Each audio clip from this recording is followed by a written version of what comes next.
कि हेनरी का नियम होता क्या है, इसके बारे में हम लोग बात करेंगे। तो चलो ध्यान दो, हेनरी का नियम क्या होता है। चलो ध्यान देते हैं। सबसे पहले एक क्या करते हैं, एक हम कंटेनर लेते हैं। बेटा इधर लिख रहा हूं, ठीक है।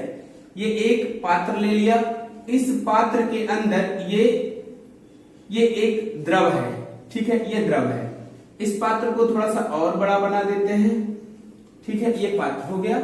और इस पात्र के अंदर क्या ले लिया हमने, एक ये द्रव भरा हुआ है, ठीक है, ये द्रव है।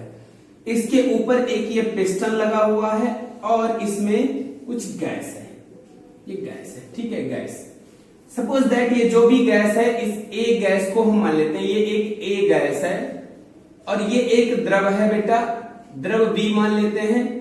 अब गैस ए को द्रव बी के अंदर घोलना है और ऊपर ये दाब पिस्टन लगा है, ये बेटा पिस्टन है और पिस्टन द्वारा इस पर क्या लग रहा है, दाब लग रहा है पी, जो इसके ऊपर लग रहा है। अब बात करते हैं हम यहां पर कि इस गैस को, जब ए गैस है जो द्रव बी में घोलना चाहते हो, तो वो किन कारकों पर निर्भर करेगी। हेनरी यही बताने का प्रयास कर रहे हैं, यही बताया गया है इसमें। अब ये क्या कहते हैं कि जैसे ये दाब अगर हम बढ़ाते जाएं, ये दाब बेटा बढ़ा दें, ऊपर से दाब बढ़ा दें, तो दाब बढ़ाने पर क्या होगा, जैसे कि दाब बढ़ेगा, एक यहाँ पर दूसरा बना लेते हैं चित्र, ध्यान देंगे। और हमने बेटा ये पिस्टन बनाया, पहले से कुछ ज्यादा ही नीचे है और ये द्रव हमारा है बेटा, द्रव है, ये द्रव है बी और इसमें जो गैस थी वो गैस है, देखो ये गैस है। तो क्या हुआ, दाब यहां पर जो लग रहा था वो लग रहा था, सपोज दैट इसके ऊपर एक यानी P1 लग रहा था और यहां जो दाब लग रहा है वो P2 लग रहा है और ये वैल्यू P2 ज्यादा मान है, किससे, P1 है कम। तो जब ये दाब ज्यादा लगा यानी दाब हमने बढ़ा दिया, तो जो गैस थी ये गैस विलयन के अंदर चली गई, विलयन में चली गई। तो जब गैस विलयन में चली गई तो विलयन में जाकर वो घुल गई। अर्थात अगर यहां से हम दाब और जो ये मात्रा थी, जो गैस की मात्रा इसमें घुली है, वो गैस की मात्रा मान लेते हैं, गैस की मात्रा मान लेते हैं बेटा W ग्राम है, जो मात्रा इसके अंदर घुल गई, इस विलायक में जाकर अंदर घुल गई, जो ऊपर है उसे नहीं, जो अंदर जाके घुल गई वो मात्रा W ग्राम है। कितनी है, W ग्राम। तो अब आपसे पूछा कि मात्रा और दाब में क्या संबंध आएगा, तो आप बता सकते हो। एक बात और याद रखो कि यहाँ पर बेटा जो ताप है वो स्थिर है, ताप में कोई बदलाव नहीं किया जा रहा है। तो बस अब आप यहां से एक निष्कर्ष समझ में आपको आया कि सर दाब बढ़ा रहे हैं तो अंदर घुलने वाली मात्रा बढ़ रही है, दाब बढ़ा रहे हैं तो अंदर घुलने वाली मात्रा बढ़ रही है, और जब दाब बढ़ाने पर मात्रा बढ़ रही है तो ये दोनों एक दूसरे के क्या आ जाएंगे बेटा, ये दोनों एक दूसरे के अनुक्रमानुपाती आ जाएंगे। लेकिन कब अनुक्रमानुपाती होंगे, जब ताप स्थिर होगा। तो यही तो हेनरी का नियम है। हेनरी का नियम क्या कहता है, स्थिर ताप पर किसी द्रव के एकांक आयतन में, द्रव के एकांक आयतन में घुलित गैस की मात्रा, घुलित गैस की मात्रा दाब के अनुक्रमानुपाती होती है। अब बेटा ये अनुक्रमानुपाती चिन्ह हटाना है। जब अनुक्रमानुपाती चिन्ह हटेगा, तो जब यहां से अनुक्रमानुपाती चिन्ह हटेगा तो यहां पर बेटा आपको बता दें, यहां पर एक नियतांक आ जाएगा जिसे हम KHP कहेंगे। तो ये बेटा कौन सा नियतांक है, जहां अब बात करें तो जहां W बराबर घुलित गैस की मात्रा, घुलित गैस की मात्रा, यह है बेटा घुलित गैस की मात्रा। तो बेटा ध्यान देंगे आप लोग कि हमने क्या बताया आपको कि जहां W बराबर घुलित गैस की मात्रा, KH हेनरी नियतांक और P गैस का दाब है। अब हमने इसी को कथन के रूप में लिखा है, चाहे आप ये पहले परिभाषा लिख लेना, बाद में ये नीचे यहां तक लिख लेना। क्या लिखा है, स्थिर ताप पर किसी, स्थिर ताप पर, यहां पर लिख देंगे, स्थिर ताप पर किसी गैस की द्रव में, द्रव के एकांक द्रव्यमान में घुलित मात्रा, और घुलित कौन सी, घुलित गैस की मात्रा, घुलित गैस की मात्रा गैस के दाब के अनुक्रमानुपाती होती है। ये स्टेटमेंट है, इसको आप अपनी कॉपी पर लिख लीजिएगा। ये चित्र बनाने की आवश्यकता नहीं है, ये सिर्फ तुम्हारे समझाने के लिए लिखा गया है, आपको समझ में आ गया होगा। अब इसके नीचे बेटा आप एक नोट लिखोगे और नोट जरूर लिखोगे। ये एक इसी परिभाषा हेनरी के नियम का दूसरा रूप है, वो नियम का दूसरा रूप है जो बहुत प्रयोग होता है। ये नियम का दूसरा रूप है जो बहुत ज्यादा प्रयोग होता है। दूसरा रूप क्या कहता है कि किसी भी गैस का आंशिक दाब, यहाँ पे पूरी बात लिख रहा हूं, आप ऐसे ही लिख लेना कि गैस का आंशिक दाब, कौन सी गैस बेटा, जो घुली हुई है उस गैस का आंशिक दाब अनुक्रमानुपाती होता है घुलित गैस के मोल प्रभाज के, घुलित गैस के मोल प्रभाज के, किसके, घुलित गैस के मोल प्रभाज के अनुक्रमानुपाती होता है, घुलित गैस के मोल प्रभाज के अनुक्रमानुपाती होता है। अब सपोज दैट कि अगर किसी गैस का आंशिक दाब P0 है तो अनुक्रमानुपाती X गैस, ये गैस का मोल प्रभाज है। जब ये हट जाएगा तो P0 बराबर यहाँ पर भी नियतांक आ जाएगा KHX गैस। KH क्या है, हेनरी नियतांक है, और X क्या है, गैस का मोल प्रभाज है। उम्मीद करते हैं ये आपको समझ में आ गया होगा।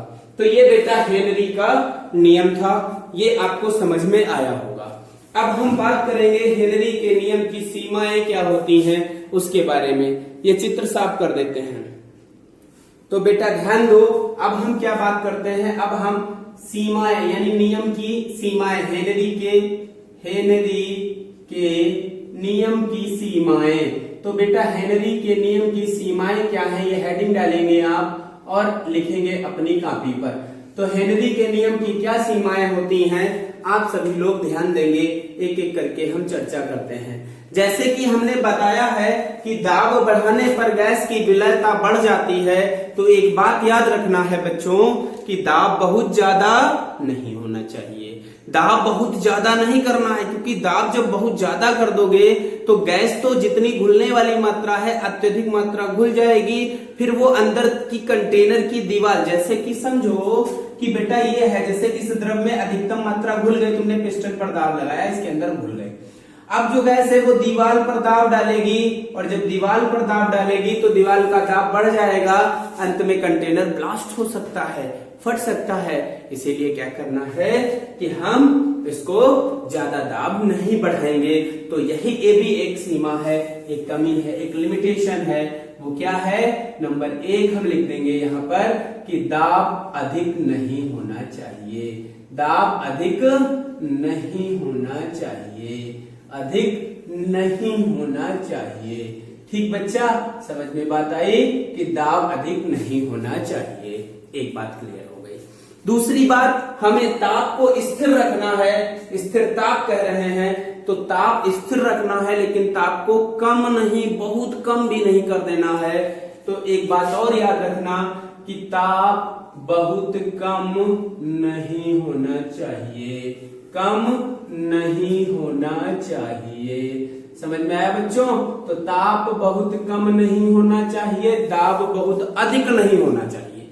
और एक बात ध्यान दीजिए बेटा कि गैस भैया ऐसा नहीं कि विलयन के अंदर गई और जाते ही वो वियोजित हो गई या संगुणित हो गई, मतलब विलयन में जाकर वो टूट ना जाए छोटे छोटे घटक। जैसे कि कोई गैस है, सपोज दैट ये HCl गैस है, HCl गैस है ये, इसको तुमने विलयन में घोला, अब ये विलयन में जाते ही बेटा ये 2 भागों में टूट जाती है, H+ और Cl-, तो ये अंदर चली गई और H+ और Cl- में टूट गई, तो 2 भागों में टूट गई ना।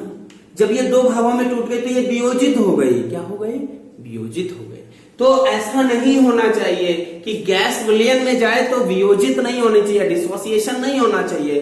तो गैस का विलयन में वियोजन नहीं होना चाहिए, या फिर ऐसा ना हो कि 2 जाएं जुड़कर 1 बना ले, तो संगुणन भी नहीं होना चाहिए। तो गैस का विलयन में वियोजन अथवा संगुणन नहीं होना चाहिए। एक ये भी याद रखो कि गैस का विलयन में, बच्चा लिख रहे हो ना, लिखते रहना, विलयन में वियोजन अथवा संगुणन नहीं होना चाहिए, वियोजन अथवा संगुणन नहीं होना चाहिए, संगुणन नहीं होना चाहिए। तो एक बात तो ये हो गई, उम्मीद करते हैं समझ में आ रहा होगा। ठीक, कमेंट लिख देना, बता देना समझ में आ रहा है कि नहीं आ रहा है। तो ये बात हो गई, ये हेनरी के नियम की सीमाएं हो गई। ये हेनरी का नियम हो गया, ये पहला कथन, ये दूसरा स्टेटमेंट हो गया, एक कमियां हो गई। अब हम बात करने वाले हैं हेनरी के नियम का महत्व। तो बच्चा महत्व भी जान लो क्या होता है। भैया आजकल बड़ा कोल्ड ड्रिंक वगैरह पी जा रही है, हाँ कतई ना पियो, कोरोना चल रहा है भैया, और अपने क्षेत्र में भी बहुत तेजी से वृद्धि कर रहा है, आ गया है। कुछ दिन पहले एक था, अब 2 हो गए हैं, और पता नहीं और कितने हो जाएं।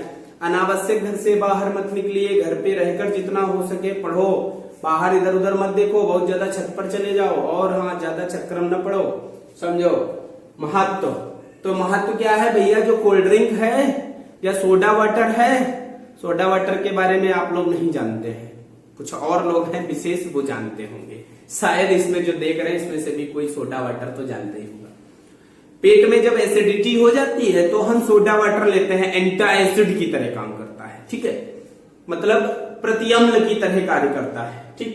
तो सोडा वाटर के अंदर CO2 को बहुत उच्च दाब पर भर दिया जाता है, तो दाब बढ़ाया जाता है, दाब पर भरते हैं, तो वो हेनरी के नियम के आधार पर। तो जितनी भी सॉफ्ट ड्रिंक्स हैं, तो हम इसके महत्व की बात करें तो नंबर 1 बात तो ये हो जाएगी, याद रखना, जो सॉफ्ट ड्रिंक है, क्या है बच्चा, सॉफ्ट ड्रिंक। तो जो सॉफ्ट ड्रिंक में CO2 को उच्च दाब पर सील पैक किया जाता है, सील पैक किया जाता है। तो ये बच्चा एक महत्व है इसी का, सील पैक किया जाता है, ठीक है, समझ में आया होगा। अब अगली बात करते हैं दूसरे स्टेटमेंट, दूसरा महत्व।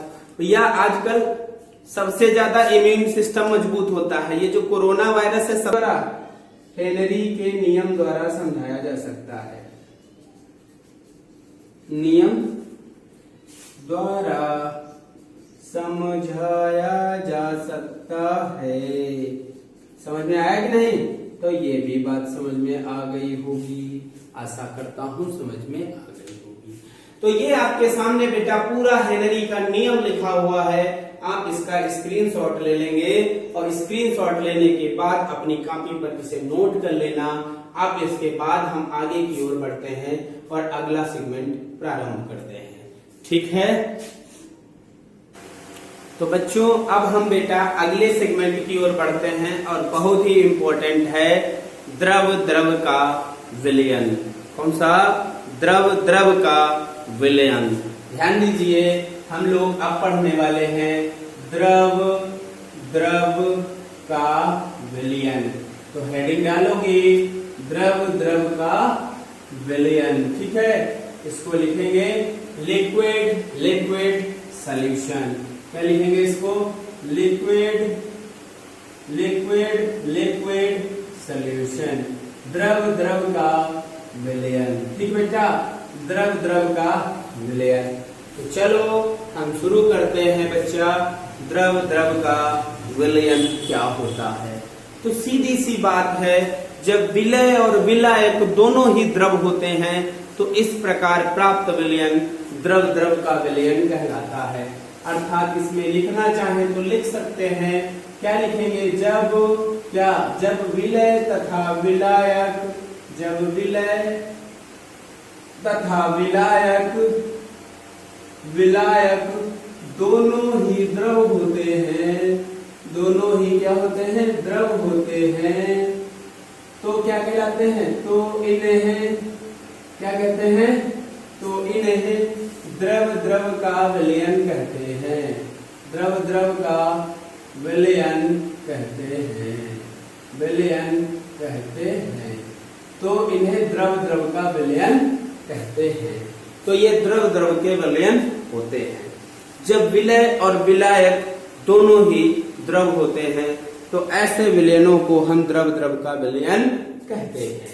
उदाहरण के लिए अगर बात करें बेटा, तो इसके अगर तुम उदाहरण लिखना चाहो, क्या लिखना चाहो, उदाहरण, तो उदाहरण क्या लिख सकते हो, ध्यान दीजिए। उदाहरण में जैसे बहुत सारे उदाहरण आप लिख सकते हो। नंबर 1 बेटा, जल प्लस एथिल अल्कोहल। ये बहुत फेमस उदाहरण है जिसे सर्वाधिक मात्रा में लोग प्रयोग करते हैं दैनिक जीवन में।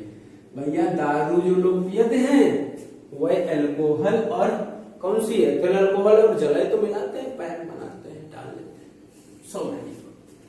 तो ये सब होता रहता है। अगली बात करें तो भैया बेंजीन, सूत्र तो आप सबको पता ही होगा, C6H6 प्लस टालुइन। टालुइन का भी सूत्र पता होगा, टालुइन C6H5CH3, ये टालुइन। तो इन दोनों का मिश्रण भी द्रव द्रव का विलयन होता है। ठीक है। Chlorobenzene, chlorobenzene C6H5Cl plus bromobenzene, bromobenzene C6H5Br। तो ये भी एक प्रकार के द्रव विलयन होते हैं। तो ये द्रव द्रव के विलयन आपके सामने हैं जिनके उदाहरण हैं। अब हम बात करते हैं कि द्रव द्रव के विलयन को लेकर, द्रवों को लेकर एक विशेष गुण होता है द्रवों में, जो आपने कक्षा 11 में पढ़ा था, जिसे हम कहते हैं वाष्प दाब। वाष्प दाब को लेकर आप लोग पढ़ चुके हैं फर्स्ट ईयर में। ध्यान दो, एक बार रिवीजन करते हैं। कोई भी द्रव होता है, कोई भी द्रव होता है, द्रव, तो बेटा द्रव की सतह पर, द्रव की सतह पर वाष्प होती है जो ये सतह पर दाब डालती रहती है और वायुमंडलीय दाब का विरोध भी करती है। तो वह दाब जो द्रव, किसी भी द्रव की वाष्प द्वारा उसकी सतह पर डाला जाता है, उसे हम क्या कहते हैं, वाष्प दाब। क्या कहते हैं, वाष्प दाब। ठीक है, क्या बोलते हैं उसे, वाष्प दाब। वाष्प दाब क्या होता है, सीधे सीधे एक लाइन में समझ लो, तो द्रव की वाष्प द्वारा, द्रव की वाष्प द्वारा सतह पर डाला गया दाब, सतह पर, और किसकी सतह पर, द्रव की सतह पर डाला गया दाब, सतह पर डाला गया दाब, डाला गया दाब। ठीक, तो ये होता है वाष्प दाब। तो सिंपल सा एक फंडा मैं बताता हूं, सीधे याद रखो। कोई द्रव है, द्रव की सतह पर जितनी ज्यादा वाष्प होगी, द्रव की सतह पर जितनी ज्यादा वाष्प होगी, उसका वाष्प दाब उतना ही ज्यादा होगा। याद रखिएगा, if the vapour pressure of the liquid increases on the surface, then the vapor pressure also increase when vapor increased. Understand? मतलब अगर भाप बढ़ेगी, वाष्प बढ़ेगी, तो वाष्प दाब भी बढ़ जाएगा। समझ में बात आई? याद रखिएगा, इस बात को ध्यान रखिएगा। चलो हम बात कर रहे हैं अब द्रवों के वाष्प दाब को लेकर एक बहुत ही इंपॉर्टेंट और महत्वपूर्ण बात को तथ्य को लेकर चर्चा करते हैं। तो ये इतना समझ में आया।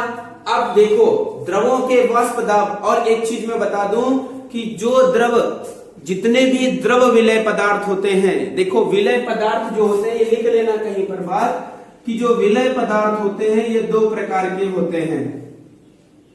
एक होता है भाप वाष्पशील, भाप वाष्पशील, और दूसरा होता है भाप अवाष्पशील, अवाष्पशील।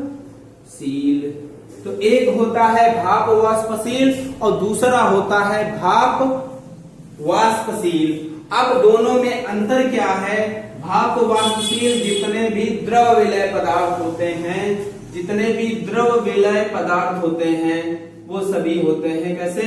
भाप वाष्पशील। और जितने भी ठोस होते हैं वो सभी कैसे होते हैं? वो होते हैं भाप वाष्पशील।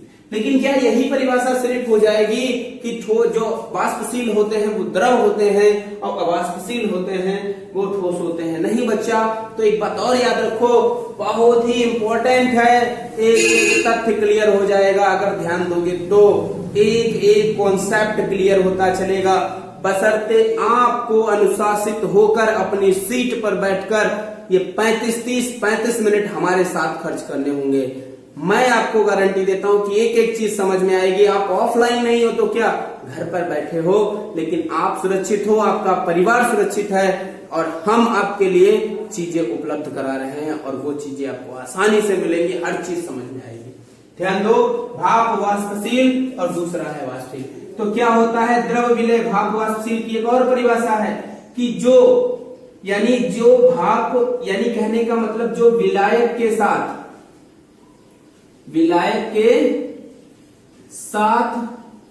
वाष्पित हो जाते हैं, उन्हें हम क्या कहते हैं? भाप वाष्पशील कहते हैं। और जो विलायक के साथ वाष्पित नहीं होते हैं, तो जो विलायक के साथ वाष्पित नहीं होंगे उन्हें क्या कहेंगे? वाष्पित नहीं होते हैं, उन्हें क्या कहते हैं? उन्हें कहते हैं भाप अवाष्पशील। तो उन्हें कहते हैं भाप अवाष्पशील। तो ये आपको समझ में आ गया होगा। अब हम भाप वाष्पशील और भाप अवाष्पशील, जैसे इसमें चीनी है, नमक है, सुक्रोज है, नमक है, ये सब अवाष्पशील हैं। और जितने भी अल्कोहल वगैरह है, द्रव है, अल्कोहल है, बेंजीन है, ये सब किसमें आएंगे? भाप वाष्पशील आएंगे। अब आगे चर्चा करते हैं, अगले तथ्य की ओर बढ़ते हैं, ध्यान दीजिए। तो अब हम द्रव विलयन को लेकर एक बहुत ही महत्वपूर्ण नियम के बारे में चर्चा करेंगे, जिसे हम कहते हैं राउल्ट का नियम। ये बेटा बहुत इंपॉर्टेंट है, इसको याद रखना, राउल्ट का नियम। ये राउल्ट का नियम किसके लिए है? ये भाप वाष्पशील या हम कहते हैं द्रव के विलयन के लिए है, द्रव विलयन के लिए है, ठीक है, द्रव विलयन, या फिर कह सकते हैं भाप वाष्पशील वाला है। ये कौन सा है? भाप वाष्पशील। दो नियम है, एक भाप वाष्पशील वाला है और एक है भाप अवाष्पशील वाला। तो ये कौन सा नियम है? भाप वाष्पशील वाला नियम है। अब इस नियम को समझो और ध्यान देना और ध्यान से समझना, चीजें समझ में आएंगी। जैसे ये दो विलयन है, दो द्रव है, ठीक है, ये द्रव ए है, ये बेटा ए द्रव है, द्रव ए, और एक इधर ले लेते हैं, और ये जो है ये है द्रव बी। तो एक है द्रव ए और एक है द्रव बी। ए में जो द्रव ए के मोल हैं, इसके मोल बराबर हैं Na और इसके मोल जो हैं वो बराबर हैं Nb। ठीक, ये समझ में आया? मोल है Na और मोल है दूसरे के Nb। दूसरी बात, इसका जो वाष्प दाब है वो है Pa और इसका जो वाष्प दाब बराबर है Pb। क्या है? Pb। ठीक, तो ये इसके शुद्ध अवस्था में वाष्प दाब है, शुद्ध अवस्था में, क्योंकि ये बिल्कुल स्वतंत्र रूप से अलग है, तो ये बेटा दोनों ही क्या है? शुद्ध है। अब एक बड़ा सा हमने पात्र ले लिया और इस बड़े से पात्र के अंदर हम इन दोनों को ही मिला देते हैं, क्योंकि जब दोनों मिलेंगे तभी तो विलयन बनेगा। अब दोनों को ही आपने इसके अंदर मिला दिया। जैसे ही आपने इन दोनों को इसके अंदर मिलाया है तो क्या बन गया है? एक विलयन बन गया है, एक विलयन बना। और इस विलयन को ये पूरा क्या बना? अब ये बना है विलयन और इसके अंदर दो घटक हैं A प्लस बी, दो घटक हैं A प्लस बी, तो दो घटक हैं। अब इसमें जो वाष्प दाब होगा तो इसमें जो घटक का वाष्प दाब होगा, जो घटक का वाष्प दाब आएगा, उस वाष्प दाब को जानते हो हम क्या कहेंगे? उस वाष्प दाब को हम बोलेंगे आंशिक वाष्प दाब। क्या बोलेंगे? आंशिक वाष्प दाब। तो उसे हम आंशिक वाष्प दाब बोलेंगे, क्योंकि जहां पर दो लोग एक साथ होते हैं और एक द्वारा जितना डाला जा रहा होता है वो आंशिक कहा जाता है। तो यहाँ पर जब एक डालेगा तो एक कितना डालेगा? पहले से बढ़ भी सकता है और घट भी सकता है, दोनों कंडीशन, या उतना ही हो सकता है जितना पहले था। तो ये विलयन बना, अब ये आंशिक वाष्प दाब हुआ। अब इसमें दो मोल, दोनों के अगर हम मोल की बात करें तो इसमें कुल मोल बराबर हो जाएंगे Na प्लस Nb, ये हुए। अगर आपको मोल प्रभाज निकालना पड़े किसी एक घटक का तो यहां से आप मोल प्रभाज भी निकाल लेंगे, क्योंकि जिसका मोल प्रभाज निकालना होता है उसके मोल और बटे कुल मोल हो जाते हैं। जैसे सपोज दैट इसके अंदर जो ए घटक है तो घटक ए का मोल प्रभाज तुमसे कहे घटक ए का मोल प्रभाज, तो ए का मोल प्रभाज बराबर इसको हम लिखते हैं XA बराबर Na बटे Na प्लस Nb, यही तो हो जाएगा। इसी प्रकार B का निकालेंगे तो Nb बटे Na प्लस Nb, ये हो जाएगा। तो ये बात आपको समझ में आई। तो ये तो मोल प्रभाज हो गए, दोनों के स्वतंत्र रूप से अलग अलग इसके क्या हो गए, मोल प्रभाज हो गए। ठीक है, अब हम बात करने वाले हैं हेनरी के नियम। तो राउल्ट हेनरी हो गया, राउल्ट के नियम। तो राउल्ट बेटा यही बताना चाह रहे हैं कि द्रव के विलयन में किसी घटक का जो आंशिक वाष्प दाब होगा वो कैसे निकाला जाएगा, वो हम बताएंगे किस नियम से, इस नियम से बताएंगे, राउल्ट के नियम। तो क्या नियम कहता है, कहता है कि किसी घटक का आंशिक वाष्प दाब, यानी घटक का आंशिक वाष्प दाब, आंशिक वाष्प दाब जानते हो बराबर किसके होता है, घटक का शुद्ध अवस्था में वाष्प दाब, शुद्ध अवस्था में वाष्प दाब गुणे घटक का मोल प्रभाज, घटक का मोल प्रभाज। तो बेटा ये है राउल्ट का नियम, द्रव के लिए राउल्ट का नियम। इसको परिभाषित करें तो क्या होगा, किसी द्रव के विलयन में, किसी द्रव के विलयन में किसी घटक का आंशिक वाष्प दाब उस घटक के शुद्ध अवस्था में वाष्प दाब तथा घटक के मोल प्रभाज के गुणनफल के बराबर होता है। समझ में बात आई या नहीं आई? फिर से सुनो, किसी भी घटक का आंशिक वाष्प दाब, किसी भी घटक का आंशिक वाष्प दाब घटक के शुद्ध अवस्था में वाष्प दाब तथा घटक के मोल प्रभाज के गुणनफल के बराबर होता है। समझ में आया? अब ये जो तथ्य है ये नीचे बना लेंगे, उसके बाद लिखेंगे, क्या लिखेंगे समझो।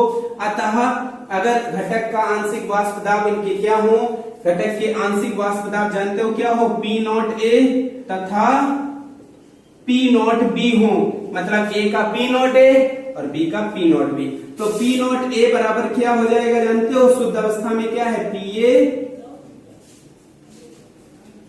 इंटू XA, ये हो जाएगा। ठीक है, Pa इंटू XA। तो इस तरीके से आप कर सकते हैं। एक मिनट जरा, तो ये समझ में आया या नहीं आया? घटक एक काम करते हैं बेटा, जो शुद्ध अवस्था में है उसको नॉट से दर्शाओ, शुद्ध अवस्था में, और इसको बिना नॉट लगाकर, ठीक है, ऐसे ही। तो ये आंशिक हो गए और जो शुद्ध है उनके आगे हम नॉट लगा लें, P0A P0B। तो यहां पर भी बदल जाएगा, Pa इक्वल टू क्या हो जाएगा, P0A इंटू X है, क्योंकि ये शुद्ध अवस्था में है, ये शुद्ध अवस्था में है, ठीक है, ये शुद्ध अवस्था में है। इसी प्रकार B का निकालना पड़े तो Pb बराबर क्या हो जाएगा, P0B इंटू XB। तो ये बेटा कौन सा नियम है, ये है राउल्ट का नियम। तो आप लोग राउल्ट के नियम को पूरा लिखिएगा, इसका जो हमने स्टेटमेंट आपको बताया है वो स्टेटमेंट आप लिख लेंगे। ठीक है, तो ये आपको समझ में आया या नहीं आया? उम्मीद करते हैं ये आपको समझ में पूरा आया होगा। ये अपनी कॉपी पर नोट कर लेंगे, बाकी आगे का हम अगले लेक्चर में आपको पढ़ाएंगे। उम्मीद करते हैं ये समझ में आया होगा।